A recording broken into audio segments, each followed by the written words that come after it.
Welcome back to the channel, everyone. Manny B Investing MBI, and we're going to take a look at a Paribus blog posting, Arbitrum, proving our MVP. In our latest update, we gave a technical report of our platform progress. In this update, we want to give our community deeper insight into why we made our decisions around the MVP and what to expect in the weeks and months to come. Take a look at the blog. Arbitrum scaling the heights of DeFi. Arbitrum began life in 2014 as a student project at Princeton University aimed at solving the scaling problem for blockchains. Since then, it's come a long way and undergone extensive development to allow for its optimistic roll-up technology to be implemented on the Ethereum chain. The Paribus MVP will be launching on Arbitrum, so we thought we'd take this opportunity to delve a little deeper into why we chose this route to market. As previous articles have explained, we've decided to launch Paribus as an Ethereum token, otherwise known as an ERC20. This is because of the uncertainty around the readiness of the Cardano network to handle high transaction volumes when we first designed the protocol.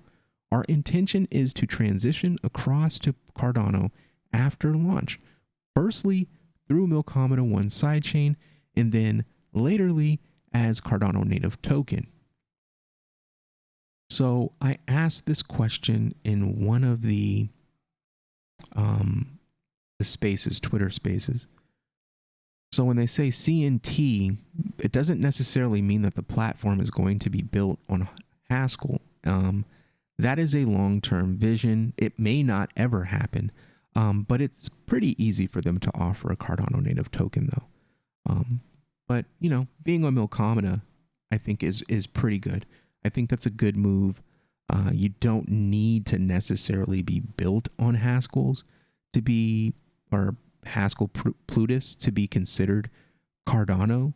And all the people out there that believe that, you know, oh, it's misleading unless it's built in Haskell, yada, yada, yada. I just don't agree with that.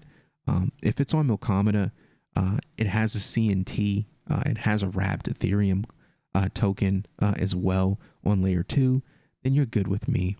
If you're making the efforts, if you're living the Cardano ethos, you're good with me. In the meantime, we needed a subtle scaling solution to operate on Ethereum, and that's where Arbitrum enters the equation. Dennis, our CEO, explains the reason for choosing Arbitrum. Arbitrum is one of the most trusted and highly used layer 2 solutions on Ethereum. There are a large projects that have already developed their solution on Arbitrum. It is battle-tested protocol with over 2 billion locked in TVL, total value locked.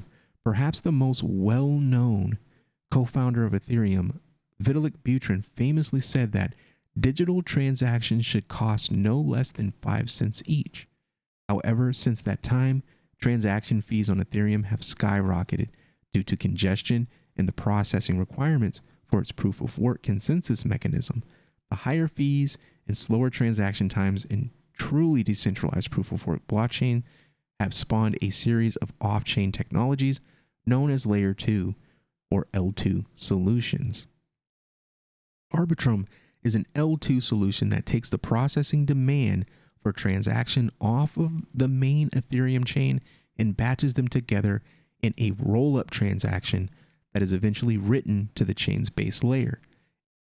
In this way, they enable a faster processing time with lower fees while still maintaining the high security offered by Ethereum. Simon, our CTO, describes how this will translate in terms of user experience. The DApp will be more advanced than our previous staking protocol. Users will need to deposit their assets and then allow them to be used as collateral. Essentially, there will be more required steps needed from the participant's point of view. The additional complication will be mitigated by releasing detailed guides, videos, and having a very intuitive UI.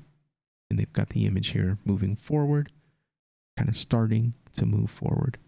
As covered in previous articles, there was a potential that we'd be able to skip the Arbitrum integration at launch, deploying immediately via the Milkomeda M1 sidechain. Although this hasn't come to pass, our original approach to deploying on Arbitrum and later adding in the Milkomeda solution actually works in our favor, as Wilson, our COO, explains. The plan will be to have Arbitrum up and running first. When we are able to deploy on Milkomeda, then we will be running simultaneously on both L2 solutions. Interesting. As we are ultimately a multi-chain protocol, this is something we have planned from the beginning. Simon explains how this will be able to be accomplished without adding additional audit requirements. Our smart contracts will be the same for Milkomeda and Arbitrum. This means that there won't be a need for a new audit. This will make the release to Milkomeda more streamlined and efficient. And honestly, I believe that's the entire point of Milkomeda, to allow you to not only develop an Ethereum app, but for people that have already developed Ethereum apps, had them audited, had them battle tested in real world scenarios, to be able to package that up and simply slide on over to Milkomeda. At present, our developers are working tirelessly in the final sprint to complete the MVP. And while we devote a great deal of our time and attention to that, we also keep our sights focused on what's likely to happen in the months ahead.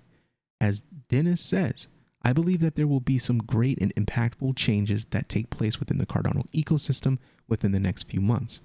There will be a large shift in tides once the Vassal hard fork is in effect. We know that more important updates like this will arise, which continue to show the potential and real value of the Cardano blockchain. Very bullish statement with a lot of facts.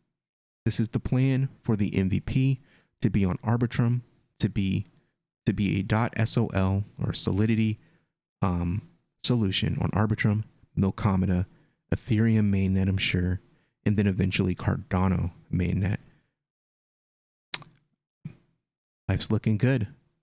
Things are looking good. I like it. I like this article. Not much to say. Arbitrum, here we come. And after that, Milkomeda. So thank you for checking out the channel. Thank you for everything that you've done for me, allowing me to hit the 1,000 subscriber mark. I'm never going to stop talking about that great milestone for the channel. Unlocks a lot for me, lots of opportunity, lots more content and things coming from me to you. But I'd like to hear what you have to think about all of this, Paribus, or anything else. Jump in the comment section. Make sure you hit that like, make sure you hit that share, and of course, subscribe, and we'll see you on the next one. Peace.